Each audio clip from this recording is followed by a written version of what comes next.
ನಮಸ್ಕಾರ. ಇವತ್ತು ನಾನು ಯಾವ ಟಾಪಿಕ್ ಬಗ್ಗೆ ಮಾತಾಡ್ತಾ ಇದ್ದೀನಿ ಅಂತ ಹೇಳಿದರೆ ಮೆಂಟಲ್ ಹೆಲ್ತ್.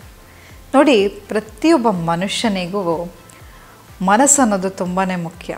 ನಾವು ಮನಸ್ಸು ಕೆಡಿಸ್ಕೊಂಡ್ರೆ ಯಾವುದು ನಮಗೆ ನೆಮ್ಮದಿನೇ ಇರಲ್ಲ, ಯಾವ ಕೆಲಸದಲ್ಲೂ ಉತ್ಸಾಹ ಇರೋದಿಲ್ಲ, ಎಲ್ಲೂ ಮನಃಶಾಂತಿ ಇರಲ್ಲ.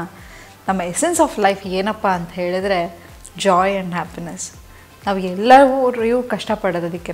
ನಾನು ಇಷ್ಟು ಕಷ್ಟಪಟ್ಟರೆ ನಾನು ಅಂಥ ಮನೆಯಲ್ಲಿರ್ಬೋದು, ಅಂಥ ಕಾರನ್ನು ಓಡಿಸ್ಬೋದು, ಅಂಥ ಹೆಣ್ಣನ್ನು ಮದುವೆ ಆಗ್ಬೋದು, ಅಂಥ ಗಂಡನ ಮದುವೆ ಆಗ್ಬೋದು. ಹೀಗೆ ಪ್ರತಿಯೊಂದು ನಾವು ಏನು ಮಾಡ್ತೀವಿ, ಪ್ರತಿಯೊಂದು ಮೆಟೀರಿಯಲಿಸ್ಟಿಕ್ಕಲ್ಲಿ ನಮ್ಮ ಜಾಯ್ ಆ್ಯಂಡ್ ಹ್ಯಾಪಿನೆಸ್ನ ಹುಡುಕ್ತಿರ್ತೀವಿ. ಆದರೆ ವಾಸ್ತವದ ನಿಜ ಅಂತ ಹೇಳಿದರೆ ನಾವು ಇರ್ತಕ್ಕಂಥ ಪ್ರತಿಯೊಂದು ಕ್ಷಣ ಭಗವಂತನ ಮೇಲೆ ನಂಬಿಕೆ ಇಟ್ಟು ನಾವು ಖುಷಿಯಾಗಿರಬೇಕು ಹೊರತು ಸದಾ ಆಲೋಚನೆ ಮಾಡ್ತಾ ಇರೋದು, ಚಿಂತೆ ಮಾಡ್ತಾ ಇರೋದು, ಇದರಿಂದ ನಾವು ಹೇಗಪ್ಪ ದೂರ ಇರೋದು. ಮತ್ತು ಮೆಂಟಲ್ ಹೆಲ್ತ್ ನಮ್ಮ ಜೀವನದಲ್ಲಿ ಅತಿ ಮುಖ್ಯ. ಅದನ್ನು ಹೇಗೆ ಕಾಪಾಡಿಕೊಳ್ಳೋದು ಅನ್ನೋದನ್ನು ಇವತ್ತಿನ ಸಂಚಿಕೆಯಲ್ಲಿ ನಾನು ಹೇಳ್ತಾ ಹೋಗ್ತೀನಿ. ನೋಡಿ, ನಮ್ಮ ಫಿಸಿಕಲ್ ಹೆಲ್ತ್ ಏನಪ್ಪ ಇದೆ ಅಂತ ಹೇಳಿದರೆ, ನಮಗೇನಾದರೂ ಕೈ ನೋವು ಬಂತು, ಕಾಲು ನೋವು ಬಂತು, ಅಥವಾ ಎಲ್ಲೋ ಒಂದು ಅಂಗದಲ್ಲಿ ಏನಾದರೂ ಒಂದು ಪ್ರಾಬ್ಲಮ್ ಆಯಿತು ಅಂತ ಹೇಳಿದ್ರೆ ತಕ್ಷಣ ನಾವು ಡಾಕ್ಟರ್ ಹತ್ರ ಹೋಗ್ತೀವಿ. ಆದರೆ ಕಂಟಿನ್ಯೂಸ್ ಆಗಿ ನನಗೆ ಬೇಜಾರಾಗ್ತಾಯಿದೆ, ಅಳು ಬರ್ತಾಯಿದೆ, ಯಾರ ಹತ್ರ ಹೇಳ್ಕೊಳ್ಳಿಕ್ಕಾಗ್ತಿಲ್ಲ, ಮನಸ್ಸಲ್ಲಿ ತುಂಬ ದುಗುಡ ಆಗ್ತಿದೆ, ಮನಸ್ಸಿಗೆ ನೆಮ್ಮದಿ ಇಲ್ಲ, ಶಾಂತಿ ಇಲ್ಲ, ಎಷ್ಟೋ ಹಣ ಇದೆ, ಕಾಸಿದೆ, ಎಲ್ಲವೂ ಆಚೆಯಿಂದ ಚೆನ್ನಾಗಿ ಕಾಣಿಸ್ತಿದೆ, ಆದರೆ ಮನಸ್ಸಿಗೆ ನೆಮ್ಮದಿನೇ ಇಲ್ಲ, ಶಾಂತಿನೇ ಇಲ್ಲ ಅಂತ ಹೇಳಿದರೆ ನಾವು ಒಬ್ಬರ ಹತ್ರ ಮಾತಾಡೋದಕ್ಕೆ ಹೆದರ್ಕೊಳ್ತೀವಿ. ಏನಪ್ಪ ನನ್ನ ಜಡ್ಜ್ ಮಾಡಿಬಿಡ್ತಾನೆ, ನನ್ನಲ್ಲಿ ಆಗ್ತಿರ್ತಕ್ಕಂಥ ಭಾವನೆಗಳ ಬದಲಾವಣೆ ನಾನು ಯಾರಿಗಾರು ಹೇಳಿದರೆ ಅವರು ಏನು ಜಡ್ಜ್ ಮಾಡ್ತಾರೆ. ಹೀಗೆ ನಾವು ಬಹಳಷ್ಟು ಏನಂತ ಹೇಳಿದರೆ ನಮ್ಮನ್ನು ನಾವು ಅರ್ಥ ಮಾಡ್ಕೊಳ್ಳಿಕ್ಕಾಗಲ್ಲ, ಬೇರೆಯವರು ಅರ್ಥ ಮಾಡ್ಕೊಳ್ಳೋದು ಇಲ್ಲ. ನಮ್ಮ ಒಳಕೂಗನ್ನು ನಾವು ಕೇಳದೆ ತುಂಬ ಸಪ್ಪಾಗಿ ಬೇಜಾರಾಗಿ ಡಿಪ್ರೆಷನ್ನು, ಆ್ಯಂಗ್ಸೈಟಿ, ಸ್ಟ್ರೆಸ್ ಈ ಥರ ಮೆಂಟಲ್ ಹೆಲ್ತ್ ಪ್ರಾಬ್ಲಮ್ ಇಶ್ಯೂಸ್ಗಳಿಗೆ ಒಳಗಾಗ್ತೀವಿ.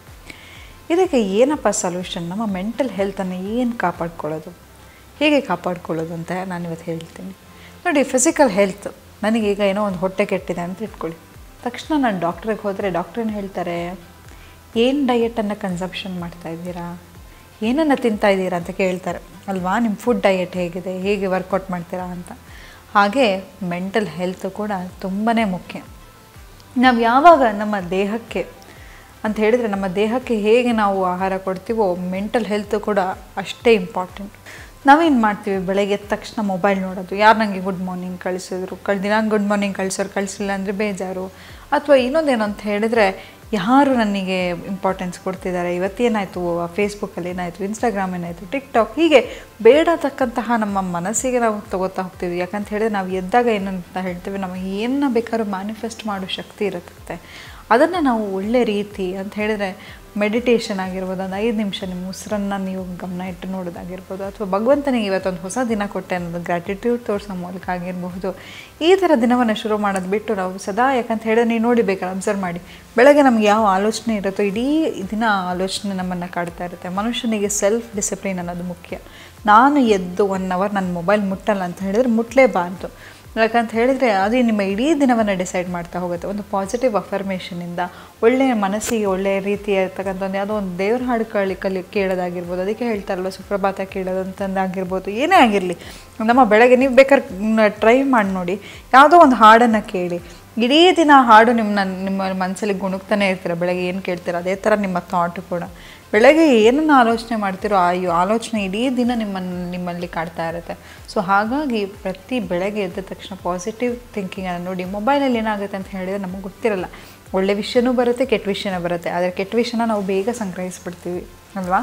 ಸೊ ನಮ್ಮ ಮೆಂಟಲ್ ಹೆಲ್ತಿಗೆ, ಡಯಟಿಗೆ ಏನು ಮುಖ್ಯ ಅಂತ ಹೇಳಿದರೆ ಮೊಬೈಲಿಂದ ಎದ್ದ ತಕ್ಷಣ ದೂರ ಇಡೋದು.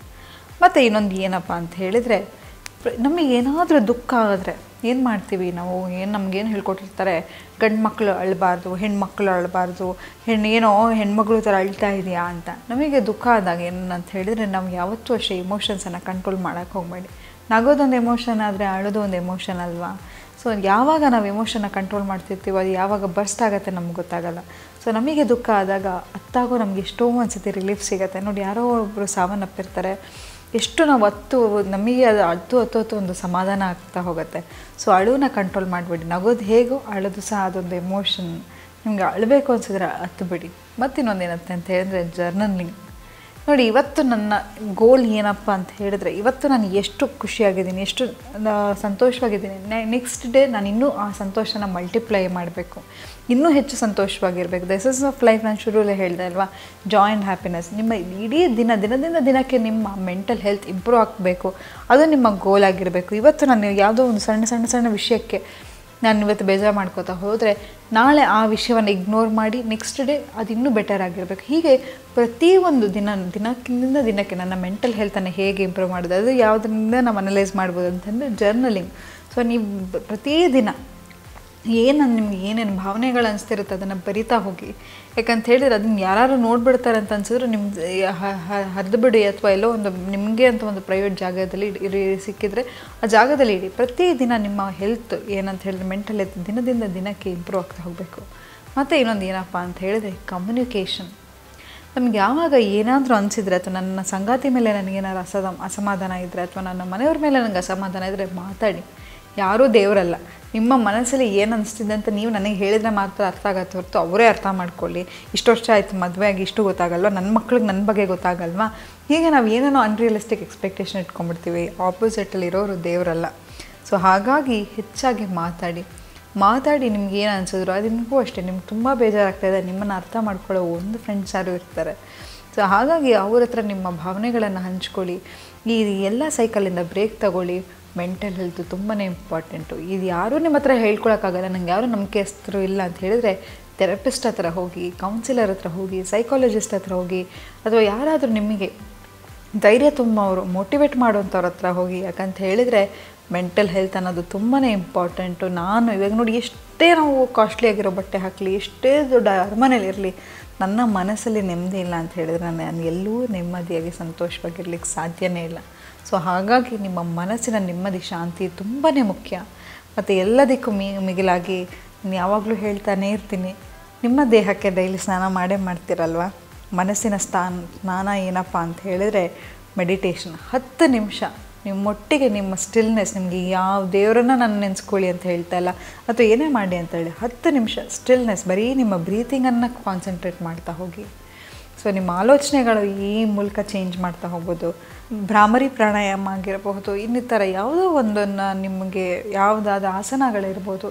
ಮತ್ತು ಮೆಡಿಟೇಷನ್ ಅನ್ನೋದು ತುಂಬಾ ಮುಖ್ಯ ಅಂತ ಹೇಳ್ತಾ ಇವತ್ತಿನ ಸಂಚಿಕೆಯನ್ನು ಮುಗಿಸ್ತಾ ಇದ್ದೀನಿ. ಧನ್ಯವಾದಗಳು.